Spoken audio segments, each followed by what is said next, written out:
ராமதாஸ் அவர்கள் பாரதிய ஜனதா கட்சியினுடைய ஆட்சிக்கு என்ன மதிப்பெண் கொடுக்கிறது என்று ஒரு தொலைக்காட்சியில் கேட்டபோது, பூஜ்ஜியத்திற்கு கீழே ஏதாவது எண் இருந்தால் அதை போட்டுக் கொள்ளுங்கள் என்று சொன்னார். அதற்கு பிறகு மோடி பூஜ்ஜியத்திற்கு மேலே என்ன வருவதற்கு என்ன சாதனை எல்லாம் செய்தார் என்று ராமதாஸ் தான் அவங்க மதத்தை பற்றி பேசுவாங்க, இவங்க ஜாதியை பற்றி பேசுவாங்க. மதங்கிற சாதிக்கிற அந்த இரண்டு சொற்களை மாற்றீடாக வைத்துக் கொண்டால் ரெண்டு பேரும் பேசுவதுதான். குடும்ப அரசியல் பற்றி, வாரிசு அரசியல் பற்றி பேசுவதற்கெல்லாம் பிஜேபிக்கோ மோடிக்கோ எந்த யோகியதையும் கிடையாது. டயலாக் தமிழ் நேயர்களுக்கு வணக்கம். நமது சிறப்பு நேர்காணலில் இணைந்திருப்பவர் தாமுயகசா பொறுப்பாளர் ஆதன் தீச்சன்யா அவர்கள். சார் வணக்கம். சேலத்துல நேற்று மோடி பேசியிருக்கிறாரு, அதை கவனிச்சிங்களா? தமிழ்ல பேசினா தமிழ்நாடே மோடிக்கு தான் அப்படின்னு அண்ணாமலையும் வேற சொல்லியிருக்காரு. இது எப்படி பாக்குறது? அவர் ஹிந்தியில பேசுன இடத்துல போறோம் அப்படியே அவர் பின்னாடி வந்துட்டாங்களா என்ன? இது தமிழ்ல பேசுறதுதான் பிரச்சனைனா, தமிழ்ல பேசாதான் இருக்கலாம் அப்படின்னு சொல்லி வேணா மக்கள் அவர்கிட்ட போய் வேண்டிக்கிட்டு போலாம் இல்லையா? அவர் ஆதரிக்கிறதுக்கெல்லாம் யாரும் போறது இல்லை. தமிழ்நாட்டுக்கு வாரம் வந்துட்டு இருக்காரு, வர்றப்பெல்லாம் தமிழை கொலை பண்றாரு. அதுக்காக இந்த மாதிரி தயவு செஞ்சு பண்ணாதீங்க அப்படின்னு கேட்டுக்கிறதுக்காக வேணா மக்கள் யாராவது அவரை தேடி போலாம் இல்லையா? அவருடைய அரசியல் நிலைப்பாடுகளையோ அவருடைய பொருளாதார நிலைப்பாடுகளையோ அல்லது அவர் இன்னைக்கு செய்து கொண்டிருக்கக்கூடிய மிகப்பெரிய உலகின் மிகப்பெரிய ஊழல்வாதி என்கிற அந்த விஷயத்தையோ ஆதரிப்பதற்காக யாரும் அவர் பக்கம் போக மாட்டார்கள். அதனால அவர் சேலத்துல அவர் பேசின அந்த பொய்யெல்லாம் நம்பிக்கிட்டு நம்ம எதுவும் விவாதிக்க வேண்டிய அவசியம் இல்லை. மோடியை பொறுத்த வரைக்கும் அவருடைய பெயரை தவிர மீது எல்லாமே அவர் சொல்வது அனைத்துமே பொய் என்று இன்றைக்கு உலகம் கருதுகிறது. ஆகவே நாம் அவர் பேசுவதையெல்லாம் பொருட்படுத்தி ஒரு விவாதத்தை உருவாக்க வேண்டிய அவசியம் இல்லை. இப்போ மதங்கள் அழிக்கிறதே திமுக கூட்டணியோட நோக்கமா இருக்குன்னு சொல்லியிருக்காரு. அதே சமயத்துல பாஜகவுக்கு ஆதரவு பார்த்துட்டு திமுக தூக்கமே இல்லாம இருக்கு அப்படின்னு வேற சொல்லியிருக்காரு. உண்மையிலே திமுக தூக்கமே இல்லாம தான் இருக்காங்களா? முதல்ல மதங்களை அழிக்கிறதுனா திமுக எப்ப உருவாச்சு, அது எப்ப மதங்களை அழிச்சது அப்படிங்கிறது ஒண்ணு. பாரதிய ஜனதா கட்சி உயர்த்தி கொடுக்கக்கூடிய இந்து மதம் தான் இதற்கு முன்பு இருந்த பல மதங்களை அழித்திருக்கிறது. அது சமணத்தை அழித்திருக்கிறது, பௌத்தத்தை அழித்திருக்கிறது, இங்கிருந்த சைவத்தை அழித்திருக்கிறது, வைணவத்தை அழித்திருக்கிறது. எல்லாவற்றையும் அழித்து அது இந்து மதம் என்ற ஒன்றாக தன்னை நிலைநிறுத்துவதற்கு பெரிய அட்டூழியங்களை செய்து கொண்டிருக்கிறது. ஆகவே மதத்தை அழிப்பவர்கள் திராவிட முன்னேற்ற கழகத்தினர் அல்ல, மாறாக அது மோடி உயர்த்தி பிடிக்கக்கூடிய கருத்தியல் தான் என்பதை நாம் சொல்ல வேண்டியிருக்கிறது. அது தவிர ஒரு மதத்தின் மீது நம்பிக்கை உள்ளவர் சக மதத்தின் மீது நல்லிணக்கத்தோடு இருக்கக்கூடிய பார்வை என்பது மோடிக்கு எப்போதாவது இருந்திருக்கிறதா, அல்லது அவர் பின்பற்றக்கூடிய RSSக்கு மத நல்லிணக்கம் என்பது இருந்திருக்கிறதா? அது பிற மதத்தவர்களை வெறுக்கக்கூடியதாகவும் பிற மதத்தினுடைய பின்பற்றாளர்களை அழிக்கக்கூடியதாகவும் அவர்களுடைய வாழ்வாதாரத்தை பறிக்கக்கூடியதாகவும் அவர்களுடைய வசிப்பிடங்களை கூட புல்டோசர் வைத்து இடித்து தள்ளக்கூடியதாகவும் அவர்களுடைய தொழில்களை முடக்குவதாகவும் அவர்களுடைய அன்றாட வாழ்க்கையின் உயிர் வாழும் உரிமை உட்பட எல்லாவற்றையும் பறிப்பதாகவும் தான் இருக்கிறது. ஆகவே இந்த பழியை எல்லாம் அவர் செய்து கொண்டு திராவிட முன்னேற்ற கழகத்தின் மீது இவ்வாறான பழி போடுவது என்பது ஏற்கத்தக்கதல்ல. அது ஒருவேளை இப்படியெல்லாம் சொல்வதன் மூலமாக தன்னை பெரிய மத நல்லிணக்கவாதி என்று காட்டிக் கொள்வதற்கான அவர் வழக்கமாக போடக்கூடிய வேடங்களில் ஒன்றாக அல்லது அவர் செய்யக்கூடிய நடிப்புகளில் ஒன்றாக வேண்டுமானால் கருதாமைய வேறொன்றும் இல்லை. அது போக திராவிட முன்னேற்ற கழகத்திற்கு தூக்கமே இல்லை என்று சொல்லுகிறார். எனக்கு என்னவோ பார்த்தா அவரால் தான் இருப்பு கொள்ள முடியாம டெல்லியிலிருந்து இங்க தமிழ்நாட்டுக்கு ஓடியா இருந்துட்டு இருக்கிறாருன்னு நினைக்கிறேன். இன்னைக்கு முதல்வர் கூட மிக சரியா சொல்லியிருக்கிறாரு, திராவிட முன்னேற்ற கழகத்திற்கு பிரச்சாரம் செய்வதற்கு மோடியே போதும் என்று சொல்லியிருக்கிறார். அந்த அளவிற்கு மோடி இங்கு ஒரு கேலிக்குரிய பொருளாக தமிழ்நாட்டில் மாறி இருக்கிறார். அவர் இங்கு வருவதனால் யாருக்கும் தூக்கமெல்லாம் கெடவில்லை. அவர்தான் ராப்பகலாக தூக்கம் கெட்டு இங்கு அலைந்து கொண்டிருக்கிறார். அநேகமாக போற போக்கை பார்த்தால் ஆளுநர் மாளிகையிலே ஒரு ஓரத்தில் எங்காவது அவர் தங்குவதற்கு கூட வாய்ப்பு இருக்கிறது தேர்தல் முடிகிற வரை. அவருக்கு டெல்லி விமான நிலையம் அவருக்கு போறதுக்கான ரூட்டு தெரியாம போறதுக்கு கூட வாய்ப்பு. திமுக குடும்ப அரசியல் பண்றாங்க, குடும்ப ஆட்சி பண்றாங்க. அதே மாதிரி ஒன்றிய அரசு கொடுக்குற எல்லாத்தையும் கொள்ளையடிச்சு வச்சிருக்காங்க அப்படின்னு வேற சொல்றாரு. 2Gல ஊழல் நிறைய செஞ்சிருக்காங்க அப்படின்னு சொல்லிட்டு இப்போ 5Gலையும் ஆட்சியை பிடிக்கிறதுக்கு பாக்குறாங்க. வாரிசு ஆட்சின்னு சொல்றாரு, அப்புறம் ஊழல்னு சொல்றாரு. தொடர்ந்து இந்த மாதிரி குற்றச்சாட்டு வச்சுக்கிட்டே இருக்காரு. வாரிசு அரசியல் அல்லது குடும்ப அரசியல் அப்படின்லாம் பேசும்போது அவர் வந்து முதல்ல தான் கூட இருக்கக்கூடிய பாட்டாளி மக்கள் கட்சி தலைவர்கிட்ட சொல்லட்டும், ஜி.கே. வாசனை பார்த்து சொல்லட்டும், அங்க வந்து ராம்விலாஸ் பாஸ்வானுடைய மகன் சிராக் பாஸ்வானை பார்த்து சொல்லட்டும், அல்லது தேவேந்திர பட்னாவிஸினுடைய மகன், ராஜ்நாத் சிங்கோட மகன், இவங்கெல்லாம் எம்எல்ஏவா இருக்காங்க. வசுந்தரா ராஜே அவங்க குடும்பத்துல இருந்து இருக்காங்க. இவருடைய அத்தியந்த நண்பர் அமித்ஷா, அவருடைய மகன் வந்து திடீர்னு பார்த்தா அவருக்கு கிரிக்கெட்ல எத்தனை பேர் ஆடுவாங்கன்னு தெரியுதா, இல்ல மைதானத்தை என்னைக்கா பார்த்தாரான்னு தெரியல. அவர் திடீர்னு பார்த்தா கிரிக்கெட் வாரியத்துல பொறுப்பு வராரு. இதெல்லாம் தான் அரசியல் இது. இன்னும் சொல்ல போனா மகாராஷ்டிராவில் இப்போ அறிவிச்சிருக்கக்கூடிய பட்டியல்ல 50% மேல் ஆஹ், இவங்களுடைய குடும்பத்தை சேர்ந்தவர்களுக்கு கொடுக்கப்பட்டிருக்கிறது என்று புகார் சொல்லப்பட்டிருக்கிறது. இந்து பத்திரிகையில நினைக்கிறேன். அது வந்து ரொம்ப விரிவா ஒரு கட்டுரையே வெளியாயிருக்கு. அதை போல வந்து நீங்க கர்நாடகாவில் இப்போ வந்து வெட்டு குத்து நடந்துகிட்டு இருக்கு அவங்களுடைய வேட்பாளர் பட்டியல்ல. எல்லாமே அவங்க குடும்பத்தை சேர்ந்தவர்களுக்கு கொடுத்து கொண்டிருக்கிறார்கள் என்று சொல்லிக் கொண்டிருக்கிறார்கள். இந்த மாதிரி வந்து அவங்க பாரதிய ஜனதா கட்சியினுடைய குடும்பத்தில் இருப்பவர்களையே எல்லா பொறுப்புகளுக்கும் கொண்டு வந்து எல்லா அதிகார மையங்களையும் நிரப்பி கொண்டிருக்கக்கூடிய பியூஷ் கோயல் மினிஸ்டர் இருக்காரு, தேவேந்திர பிரதான் இருக்காங்க. இவங்கெல்லாம் வந்து எங்கிருந்து வந்தாங்க? இப்போ நீங்க இவரு நம்ம மல்லிகார்ஜுன அவர் பிரியங்கா இவரு வந்து கார்கே வந்து ஒரு கிண்டல் போட்டிருக்காரு. அவர் என்ன சொல்லிருக்காருன்னா, காங்கிரஸ் கட்சியை பார்த்து அல்லது திமுகவை பார்த்தெல்லாம் வாரிசு அரசியல், குடும்ப அரசியல் சொல்றீங்களே, இந்த பாரதிய ஜனதா கட்சியில நீங்க யாரெல்லாம் வந்து வாரிசாக வந்திருக்கிறீர்கள் என்பதற்கு நாங்க ஃப்ரீயாவே உங்களுக்கு டிஎன்ஏ டெஸ்ட் எடுக்கிறோம் வாங்க அப்படின்னு கூப்பிட்டுருக்காரு. நீங்க உண்மையில யாருடைய பிள்ளைகள் அப்படின்னு உங்களுக்கு தெரியலன்னா வாங்க, நாங்க டிஎன்ஏ டெஸ்ட் எடுத்து கொடுக்குறோம். நீங்கெல்லாம் வந்து உங்க குடும்பத்துல இருந்து யாரோ ஒருத்தருடைய நிழல்ல வந்து ஒண்டிக்கிட்டு இந்த அதிகார பொறுப்புகளை எல்லாம் நீங்க கைப்பற்றிட்டு யாரை பார்த்து இந்த மாதிரி சொல்லிக்கிட்டு இருக்கிறீங்க என்று இன்னைக்கு அவர் கேட்டிருக்கிறார். அதனால குடும்ப அரசியல் பற்றி, வாரிசு அரசியல் பற்றி பேசுவதற்கெல்லாம் பிஜேபிக்கோ மோடிக்கோ எந்த யோகியதையும் கிடையாது. ஒண்ணு. ரெண்டாவது, இந்த ஊழல் பத்தி பேசுறதுக்கு முன்னாடி மோடி செய்ய வேண்டியது, முதல்ல அவர் இன்னைக்கு உச்ச நீதிமன்றமே தலையிட்டு இன்றைக்கு பேசிக் கொண்டிருக்கக்கூடிய இந்த தேர்தல் பத்திரம் சம்பந்தமான விஷயத்துல அந்த கட்சி எவ்வளவு நன்கொடை, தேர்தல் பத்திரம் மூலமாக எவ்வளவு லஞ்சம் பெற்றிருக்கிறது, இந்த தேர்தல் பத்திரம் என்கிற லஞ்சத்தை பெற்றுக்கொண்டு யார் யாருக்கு என்னென்ன சலுகைகளை கொடுத்திருக்கிறது, என்னென்ன ஆதாயங்களை அது கொடுத்திருக்கிறது என்பதை அவர் முதலிலே இந்திய மக்கள் முன்னால் தெரிவிக்க வேண்டும். அது மட்டுமல்லாமல் பிஎம் கேர்ஸ் என்ற ஒரு பெரிய ஃப்ராடு நிதி என்பது திரட்டப்பட்டிருக்கிறது. அதிலே இந்திய அரசினுடைய அரசு முத்திரை பதிக்கப்பட்ட அரசினுடைய எல்லா இணையதளங்களிலும் அதனுடைய இணைப்புகள் கொடுக்கப்பட்டு பல்வேறு அரசு துறைகளில், பொதுத்துறை நிறுவனங்களில் எல்லாவற்றிலுமே பிஎம் கேர்ஸ் என்பது ஒரு அரசினுடைய நிறுவனம் போல நிதி வசூலிக்கப்பட்டிருக்கிறது.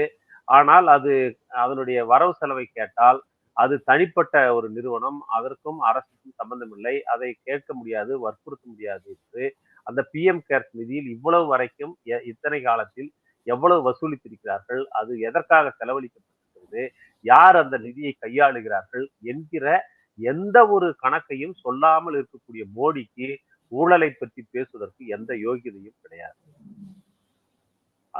அதுக்கான அருகதையே கிடையாது முதல்ல. அது போக 2G என்பது அதிலே ஊழல் நடக்கவில்லை என்று ஏற்கனவே நீதிமன்றம் சொன்ன பிறகு அதை மீண்டும் சொல்லிக் கொண்டிருக்கிறார் என்பதும், 5Gல வந்து ஊழல் பண்ண பாக்குறாங்க அப்படின்னு. முதல்ல நீ 5G யாருக்கு கொண்டு வந்து கிழிச்சிருக்கிற? இன்ன வரைக்கும் பிஎஸ்என்எலுக்கு 3G இது வந்து நீங்க வந்து 4G கொடுக்கறதுக்கு அவங்க மல்லு கட்டி செத்துக்கிட்டு இருக்காங்க வந்து. பிஎஸ்என்எல்லே ஒழிச்சிட்டு உன்னுடைய நண்பர்கள் வந்து அத்வானிக்கு வந்து நீங்க ஃபேவர் பண்றதுக்காக அல்லது உங்களுக்கு தேர்தல் பத்திரம் மூலமா கொடுத்த ஏர்டெல்லுக்கு கொடுத்ததற்காக நீங்க என்னென்ன ஃப்ராட் பண்ணிட்டு இருக்கிறீங்கன்னு எல்லாம் தெரியும். இப்ப என்னமோ ஒரு 4G வந்து பிஎஸ்என்எல் கொடுத்துட்டு ஏதோ அரசு துறை நிறுவனம் மூலமாக 5G கொண்டு வர மாதிரி, இதெல்லாம் யாரை ஏமாத்துறதுக்கான வேலை? இது இந்த மாதிரி பேசுவது என்பது ஒரு ஊழல் கட்சி அல்லது ஊழல் இவர்கள் வாரிசு அரசியல் அல்லது ஊழல் அரசியல் என்று போடுகிற இந்த கூப்பாட்டுக்கு பின்னால் அவருடைய ஊழலை மறைப்பதற்கான பதற்றம் தான் தெரியும்.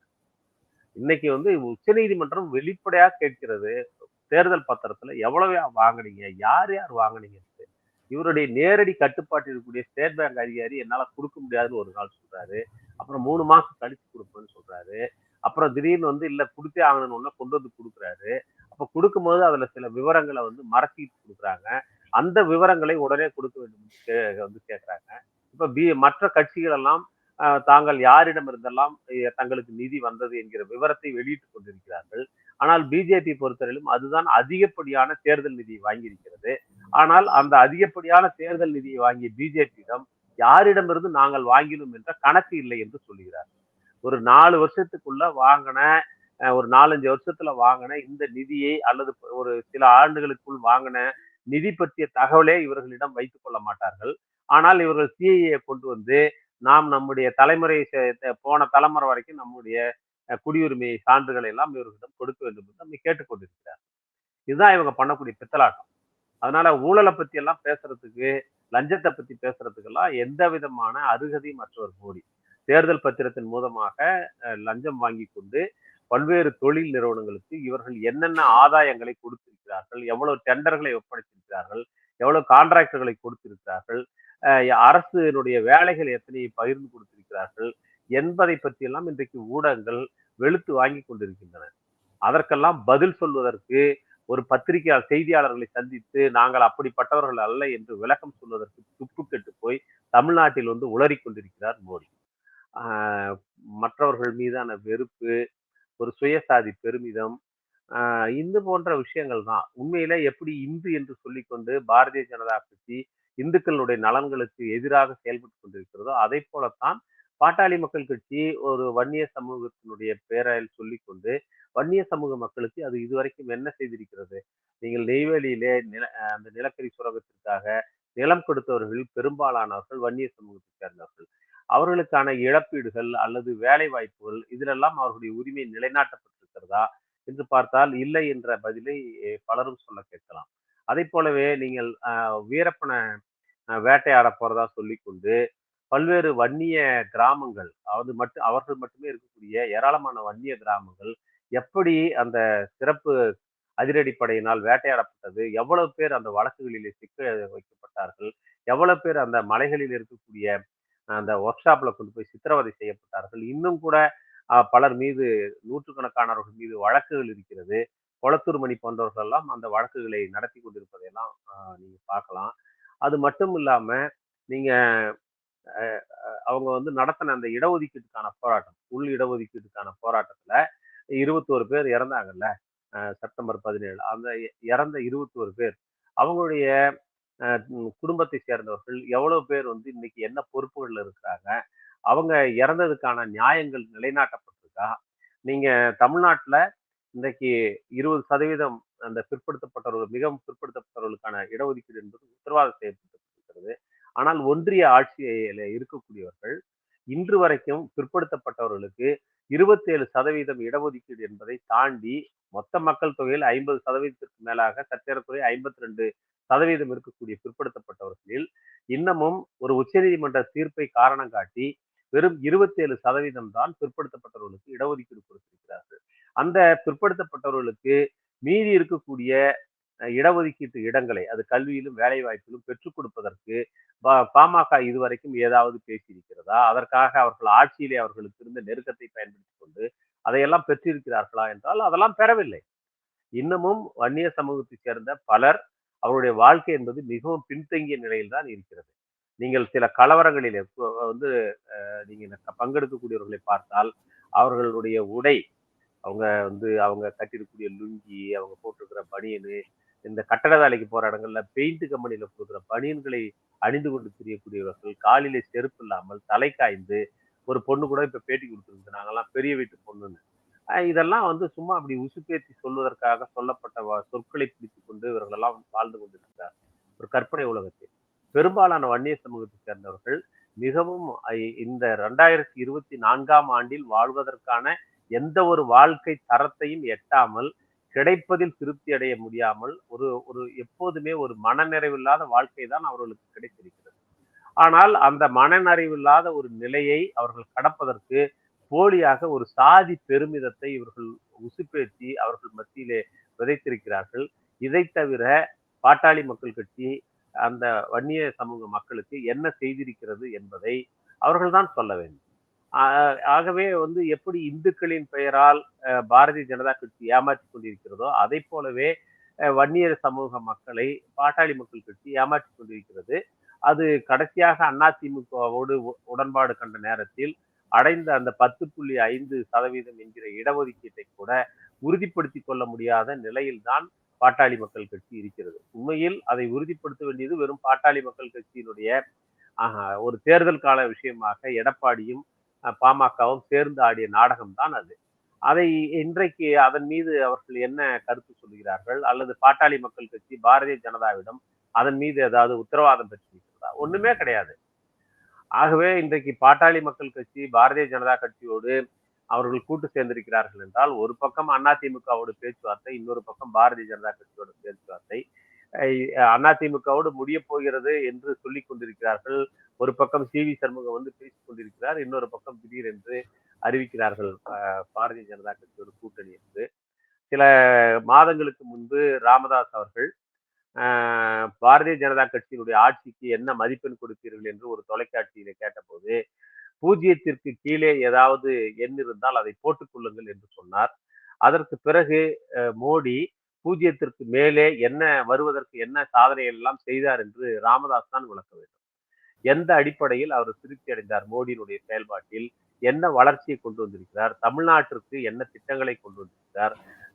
உதயநிதி சொன்னதை போல 26 பைசா, நாம் ₹1 கொடுத்தால் 26 பைசா தான் நமக்கு திருப்பி கிடைக்கிறது. ஒரு மதுரையிலே ஒரு செங்கலை கொண்டு வந்து வைத்து விட்டு அந்த சிங்கிள் பிரிக் ஹாஸ்பிட்டல் எய்ம்ஸ், அந்த ஒத்த செங்கல் ஹாஸ்பிட்டல் ஒண்ணு கட்டியிருக்கிறாரு. அந்த ரெண்டா இப்ப நம்ம இவ்வளவு நாள் கூப்பாடு போட்ட பின்னாடி அன்னைக்கு பூஜை போடுறோன்னு ஒரு 9 செங்கலை கொண்டு வந்து இறக்கி இருக்கிறாங்க. இதை தவிர தமிழ்நாட்டுக்கு என்ன செஞ்சிருக்கிறாரு ஐயா? இவரு ராமதாஸும் அன்புமணி 2 பேருமே டாக்டர்ஸ் தானே. ஒரு செங்கல்ல வச்சுக்கிட்டு என்ன பண்ண முடியும்னு உங்களுக்கு ஏதாவது கேட்டிருக்கிறாங்களா மோடி கிட்ட? அல்லது நம்ம தமிழ்நாடு ஏராளமான பேரிடர்களை சந்தித்திருக்கிறது. அந்த நேரங்கள்ல மோடி ஏதாவது நமக்கு உதவி பண்ணியிருக்கிறாரா? ஒண்ணுமே கிடையாது. தமிழ்நாட்டுக்கு வரக்கூடிய ரயில்ல இருந்து திட்டங்கள்ல இருந்து எல்லாமே மோடி வந்து இன்னைக்கு சமஸ்கிருதத்துல பெயர்களை சூட்டிக் கொண்டிருக்கிறார். ராம்தாஸ் வந்து தீவிரமான தமிழ் தேசியம் ஒரு காலத்திலே பேசிக் கொண்டிருந்தார். தமிழ் மொழி பற்றாளராக தன்னை வெளிப்படுத்துவதற்கு பெரிய மெனக்கெட்டு கொண்டிருந்தார். இப்ப அவருடைய அந்த தமிழ் பற்று மோடியை பார்த்து அதெல்லாம் கேள்வி கேட்குமா? இதெல்லாம் ஒரு பெரிய நம்ம நீட்டு விஷயத்துல இப்போ அவங்களுக்கு வந்து இருக்கக்கூடிய நெருக்கத்தை பயன்படுத்தி கொண்டு தமிழ்நாடு சட்டமன்றம் நீட் வேண்டாம் என்று ஒருமனதாக தீர்மானம் நிறைவேற்றி கொடுத்திருக்கிறது. அந்த தீர்மானத்தை நீங்க ஃபாலோ பண்ணணும்னு சொல்லி பிஜேபி கேட்பாங்களா? அல்லது தமிழை வழக்காடு மொழியாக மாற்ற வேண்டும் என்று சொல்லி தொடர்ச்சியாக நாம் போராடி கொண்டிருக்கிறோம். நீங்க நாடு சுதந்திரம் அடைந்து சில ஆண்டுகளிலேயே இந்தி பல்வேறு மாநிலங்களிலே வழக்காடு மொழியாக இருக்கக்கூடிய சூழலில் நாம் தொடர்ந்து கேட்டுக்கொண்டிருக்கிறோம். நம்முடைய தமிழ் உள்ளிட்ட மொழிகள் அந்தந்த மாநிலங்களில் நமக்கு வந்து வழக்காடு மொழியாக இருக்கணும்னு சொல்லி இப்போ வரைக்கும் அதை மறுத்து கொண்டிருக்கிறார்கள். மோடி கிட்ட இருக்கக்கூடிய நெருக்கத்தை பயன்படுத்தி கொண்டு நேற்று விருந்து சாப்பிட்டாங்களே, நேற்று அண்ணாமலை அப்புறம் இன்னும் இருக்கிற அந்த பிஜேபி காரங்களும் அப்படியே அவங்க கொலாவை பார்த்தா 2 பேரும் ஆளுக்கு ஒரே டவுசர்ல ஆளுக்கு ஒரு காலை விட்டுக்குவாங்களோன்ற மாதிரி அவ்வளோ அந்யோன்யமா அவங்க இருந்தாங்களே. இதெல்லாம் பயன்படுத்தி கொண்டு அவங்க ஏதாவது கேட்டிருக்கிறாங்களா? இந்த மாதிரி அல்லது வந்து உயர்நீதிமன்றத்தினுடைய ஒரு கிளையை தமிழ்நாட்டில் அமைக்க வேண்டும் என்று நாம் நீண்ட நாளாக கேட்டுக்கொண்டிருக்கிறோம். அதுல ஏதாவது சொல்லியிருக்கிறாங்களா? என்ன அவங்க வந்து ஊரெல்லாம் வந்து டோல்கேட்டை போட்டு கொள்ளடிச்சிட்டு இருக்கிறாங்களா? அதெல்லாம் கைவிடுறதா சொல்லியிருக்கிறாரா? இல்லது வன்னியர்கள் உட்பட எல்லா இந்தியர்களுடைய தலையிலும் இந்த பெட்ரோல், டீசல், கேஸ் இதெல்லாம் வந்து ஏத்திக்கிட்டே இருக்காங்களே. அதை பத்தி ஏதாவது ராமதாஸ் ஏதாவது கேட்டிருக்காரா பிஜேபி கிட்ட? என்ன விஷயத்துல அவர் கன்வின்ஸ் ஆகி அந்த 0க்கு கீழே இருந்த மார்க் வந்து இப்ப மேல வந்து இப்ப 100க்கு மேல மார்க் போடுற அளவுக்கு மோடியினுடைய பர்ஃபார்மன்ஸ்ல எந்த இடத்துல அவர் கன்வின்ஸ் ஆனாருன்னு ராமதாஸ் தான் சொல்லணும். பாஜக, பாமக கூட்டணி வந்து இப்ப பலரும் வந்து அதிர்ச்சியா பாக்குறாங்க. பாமக கட்சியில இருக்கவங்களே அது ரொம்ப வந்து அதிர்ச்சியா தான் பார்த்துட்டு இருக்காங்க. அது நீங்க எப்படி பாக்குறீங்க? அதிர்ச்சி அடையறதுக்கு என்ன இருக்குன்னு தெரியல. பாமக பாரதிய ஜனதா கிட்ட இருந்து என்ன இடத்துல வேறுபட்டு இருக்குன்னு எனக்கு தெரியல. ஏன்னா அவங்க பாரதிய ஜனதா கட்சியோட நெருக்கமா தான் இருந்திருக்கிறாங்க. அவங்க மதத்தை பத்தி பேசுவாங்க, இவங்க ஜாதியை பத்தி பேசுவாங்க. மதங்கிற சாதிங்கிற அந்த 2 சொற்களை வந்து மாற்றீடாக வைத்துக் கொண்டால் 2 பேரும் பேசுறது ஒண்ணுதான். சேர்ந்ததை பொறுத்த வரைக்கும் எனக்கு எந்த அதிர்ச்சியுமே இல்லை. ஏன்னா ஏற்கனவே பாரதிய ஜனதா கட்சியோடு அவர்களுக்கு இருந்த அந்த நெருக்கம் பல பேர் பாட்டாளி மக்கள் கட்சியில் இருந்தாலும் கூட அவர்கள் இந்துத்துவ அரசியலை பேசக்கூடிய அளவிற்கு தங்களை மாற்றிக் கொண்டிருந்தார்கள். அந்த சாதிங்கிறது மதங்கிறதுக்குமான அந்த நெருக்கம் ஒருவரை இன்னொரு இடத்திற்கு நகர்த்தி கொண்டு போவதற்கு ஒரு கருத்தியல் பின்புலத்தை உருவாக்குகிறது. ஆகவே நீங்க ஏற்கனவே எனக்கு ஒரு சந்தேகம் இருக்குது. ஆர்எஸ்எஸ் சிலரை அவர் உங்க கேடர்ஸ வந்து கொஞ்சம் பேர பாட்டாளி மக்கள் கட்சிக்குள்ளலாம் கூட டெப்யூட் பண்ணியிருக்குமோன்னு எனக்கு ஒரு சந்தேகம் இருக்குது.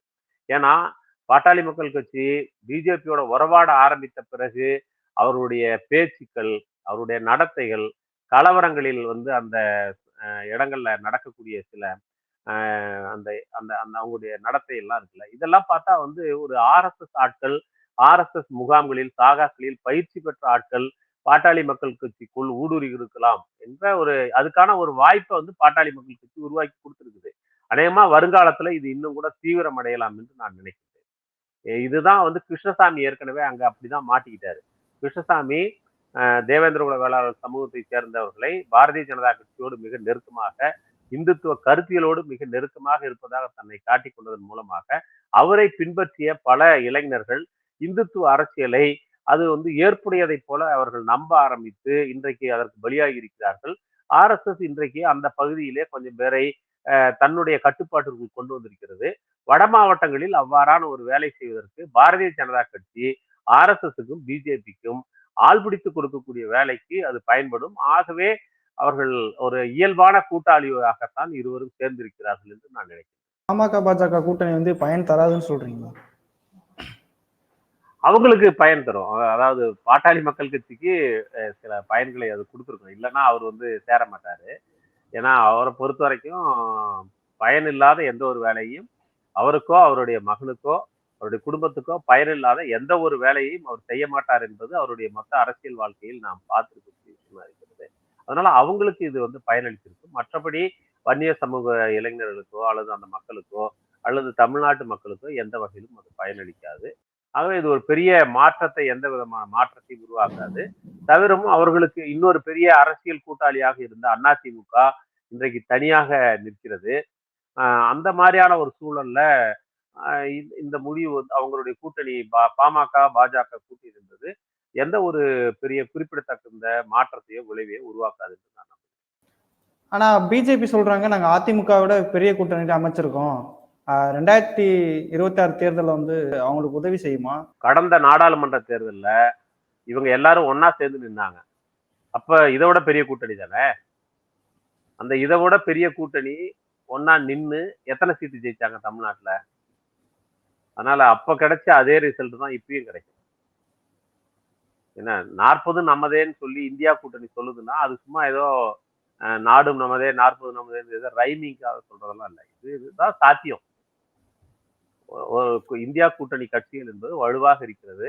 மக்கள் மத்தியிலே தொடர்ச்சியாக ஒன்றிய அரசனுடைய தவறான கொள்கைகள், அது மதம் சார்ந்ததாகட்டும் அல்லது வந்து பொருளாதாரம் சார்ந்ததாகட்டும், இந்திய நாட்டினுடைய அரசியல் சாசனத்தின் விழுமியங்களை எப்படி மோடி அரசு ஒழித்து கட்டி கொண்டிருக்கிறது, அரசியல் சாசனத்தை வெறுங்கூடாக மாற்றி கொண்டிருக்கிறது, அதன் விழுமியங்களை எப்படி ஒவ்வொன்றாக அது வந்து காலி செய்து கொண்டிருக்கிறது, இந்தியா வரலாற்று ரீதியாக வளர்த்தெடுத்த பல்வேறு சமூக நிறுவனங்களை எப்படி அது கபலீகரம் செய்து கொண்டிருக்கிறது, இந்தியாவினுடைய ஜனநாயகத்தை தாங்கும் தூண்கள் என்று சொல்லக்கூடிய நீதிமன்றங்கள், சட்டமன்றங்கள், ஊடகங்கள் இவை எல்லாவற்றையுமே அது எப்படி அரித்து தின்று கொண்டிருக்கிறது, அல்லது எப்படி தனக்கு கீழ்ப்படிய செய்து கொண்டிருக்கிறது, ஒவ்வொன்றினுடைய சுயேட்சை தன்மையையும் அது எப்படி தன்னுடைய கட்சி நலன்களுக்காக காவு கொடுத்து கொண்டிருக்கிறது என்பதையெல்லாம் தமிழ்நாட்டு மக்கள், இந்திய மக்கள் உன்னிப்பாக கவனித்துக் கொண்டிருக்கிறார்கள். ஒரு ஜனநாயகத்தில் கிடைக்கக்கூடிய வாய்ப்பு, தங்களுக்கு ஏற்படக்கூடிய அதிர்ச்சி எல்லாவற்றையும் வெளிப்படுத்துவதற்கு ஜனநாயகத்தில் இருக்கக்கூடிய ஒரு வாய்ப்பு என்பது தேர்தல் தான். ஆகவே தேர்தலில் அது நிச்சயமாக பிரதிபலிக்கும். அவங்க பெரிய கூட்டணி என்று சொல்லிக் கொண்டிருக்கிறார்கள். இதுல யார் பெரிய கூட்டணி? ஜி.கே. வாசன் வந்து எவ்வளவு பெரிய கூட்டணி அவரு? ஐஜேகே கட்சிக்கு புதிய தமிழகம் இந்த என்ன சொல்றது வந்து புதிய தலைமுறை டிவியில வேலை பார்க்கறவங்க ஓட்டு போடுவாங்களான்னு கூட எனக்கு தெரியல. இன்னைக்கு அந்த மாதிரியான ஒரு சூழல்ல ஐஜேகே வந்து ஒரு பெரிய கூட்டணி அவங்களுக்கு. யார் அதுல இருக்கிறதுல ஒரு வேலை வந்து கூடுதலாக வாக்கு செல்வாக்கு இருக்கிறது என்றால் பாமகவுக்கு தான் கொஞ்சம் வாக்கு செல்வாக்கு இருக்கிறது. குறைந்தபட்சம் ராமதாஸுக்கும் அன்புமணிக்கும் சொரணை இருந்திருந்தால் அவர்கள் பாஜகவை கூப்பிட்டு ஒருவேளை அவங்களோட தான் கூட்டணி அமைக்கிறது முடிவு பண்ணா நம்ம கூட்டணி அமைப்போம் வாங்கன்னு இவர் கூப்பிட்டுருக்கணும். ஆனா இவங்க வந்து ஒரு இளைய பங்காளியாக போய் சேர்ந்திருக்கிறாங்க. அந்த அளவிற்கு ஒரு அரசியல் திராணியற்றதாக பாமக அன்புமணி கூட்டணி வந்து அவங்க கட்சிங்கிறது மாறி இருக்கு. உண்மையில பாமக அந்த அந்த கூட்டணியில அதிக வாக்கு பலம் உள்ள கட்சி என்றால் அது பாமக தான். அப்படி இருக்கும்போது வந்து பாரதிய ஜனதா கட்சி தன்னிடம் எதுவுமே இல்லாமல் பெரிய பலசாலியை போல அது வந்து ஒரு மாய தோற்றத்தை உருவாக்கி கொண்டிருக்கிறது. அது பலனளிக்காது. ஆனா தொடர்ந்து வந்து நாங்க 400 தொகுதியிலையும் வெற்றி பெறுவோம்னு பாஜக சொல்லிட்டே இருக்காங்க. நேத்து கூட சேலத்துல பேசும்போது மோடி அவர்கள் மறுபடியும் அதை சொல்லியிருந்தாரு. இதுக்கு முன்னாடி அண்ணாமலை சொல்லியிருந்தாரு, குஷ்பு அவங்க சொல்லியிருக்காங்க. தொடர்ந்து அந்த இது வச்சுட்டே இருக்காங்க, 400 தொகுதியில நாங்க வெற்றி பெறுவோம் அப்படின்னு. அது மக்கள் மீது நம்பிக்கை வைத்தா அல்லது இவிஎம் மீது நம்பிக்கை வைத்தான்றத அவரு இன்னும் கொஞ்சம் வெளிப்படையா சொல்லலாமே. மோடி தான் வந்து ரொம்ப வெளிப்படையானவரு. மனசுல பட்டதை அப்படியே மான் கி பாத்ல வந்து பேசிட்டே இருக்கிறாருல்ல, அதையும் சொல்லலாம்ல. இன்றைக்கு அப்துல் கலாமுடைய அவரோட சேர்ந்து பணியாற்றிய ஜார்ஜ் போன்றவர்கள் சத்தியம் தொலைக்காட்சியில மிக வெளிப்படையாக இவிஎம்மில் எப்படியெல்லாம் தில்லுமுள்ளு செய்யலாம் என்பதை மிக மிக அப்பட்டமாக அறிவியல் பூர்வமாக தொழில்நுட்ப ரீதியாக நமக்கு வந்து விளக்கி காட்டியிருக்கிறார்கள். இப்போ நீங்க கடந்த கால தேர்தல்ல பிஜேபி அதிகாரத்துக்கு வந்த பிறகு நடந்த பல தேர்தல்கள்ல எப்படியெல்லாம் இவிஎம் மிஷின் என்பது முறைகேடாக பயன்படுத்தப்பட்டிருக்கிறது, எப்படி வந்து பிஜேபி ஆட்களுடைய வீடுகளில் அவர்களுடைய கட்டிடங்களுக்குள்ளெல்லாம் தொழில் நிறுவனங்களுக்குள்ள கடைகளுக்குள்ளெல்லாம் இந்த இவிஎம் கண்டெடுக்கப்பட்டன என்பதெல்லாம் நம்ம கடந்த காலத்துல பார்த்துருக்கிறோம். அப்போ இது மக்கள் மீது நம்பிக்கை வைத்துக் கொண்டா அப்படின்ற ஒரு கேள்வியை நம்ம எழுப்பணும். 400 இல்ல, போன தடவை இதே மாதிரிதான் சொன்னாங்க, நாங்க 300 சில்லறை என்னமோ வரும்னு சொன்னாங்க, வந்தாங்க. அப்ப இந்த தடவை 400னா அப்ப 400 தொகுதியில் வர்றதற்கு அவங்க வந்து இயந்திரங்களை செட் பண்ணிட்டாங்களான்றதான் நம்ம அந்த கேள்வியை தான் எழுப்ப வேண்டியிருக்கு. ஆனா இன்னும் ஒரு விஷயம் என்னன்னா, இவங்க ரொம்ப சாமர்த்தியமா அப்படின்னா அங்க இவங்க ஜெயிச்சாங்களே இங்க இவங்க ஜெயிச்சாங்களே அதெல்லாம் எப்படி அப்படின்னு இவங்க கேட்ட கேள்விக்கு கூட அவர் ஜார்ஜ் வந்து தன்னுடைய விளக்கத்தை சொல்லியிருக்கிறார். அதனால மோடி தன்னுடைய கொள்கையின் பெயரால் மக்கள் நம்பி அவருக்கு வாக்களிப்பாங்க அப்படிங்கிறதுலாம் இல்ல. நிச்சயமாக இந்த தேர்தலிலே பாரதிய ஜனதா கட்சியும் அதனுடைய கூட்டணி கட்சிகளையும் தமிழ்நாட்டில் அதிமுகவும் சேர்த்து நாம் தோற்கடிக்க வேண்டிய அவசியத்தில் இருக்கிறோம். இந்தியா கூட்டணியை வெற்றி பெற வைப்பது என்பது இந்த நாட்டினுடைய அரசியல் சாசனத்தின் மாண்புகளை உயர்த்தி பிடிப்பதற்கும் இந்த நாட்டினுடைய பன்முத்தியத்தை காப்பாற்றுவதற்கும் சிறுபான்மை மக்களுடைய நலன்கள், பெண்களுடைய நலன்கள், உழைக்கும் மக்களுடைய நலன்கள், தலித் மக்களை அவர்களுடைய மனித மாண்புகளோடு வாழ்வதை உறுதி செய்வது என்று பல அம்சங்களில் சுற்றுச்சூழல் பாதுகாப்பு உள்ளிட்ட எல்லா அம்சங்களிலும் நமக்கு இந்த பாரதிய ஜனதா கட்சியும் அவருடைய கூட்டணி கட்சிகளும் தோற்கடிக்கப்பட வேண்டும் என்பது அவசியம். தேர்தலில் மட்டுமல்ல, தேர்தலில் இவர்களை தோற்கடித்த பிறகு கூட இவர்கள் வைத்திருக்கக்கூடிய விஷத்தை முறிப்பதற்கு நாம் நீண்ட காலம் பணியாற்ற வேண்டி இருக்கிறது என்பதை கவனத்தில் வைத்துக் கொண்டு இந்த தேர்தலை நாம் சந்திப்போம். இவ்வளவு நேரம் உங்கள் நேரத்தை பயன்படுத்தி பல கருத்துக்களை பகிர்ந்ததுக்கு நன்றி சார். டயலாக் தமிழ் நேயர்களுக்கு நன்றி.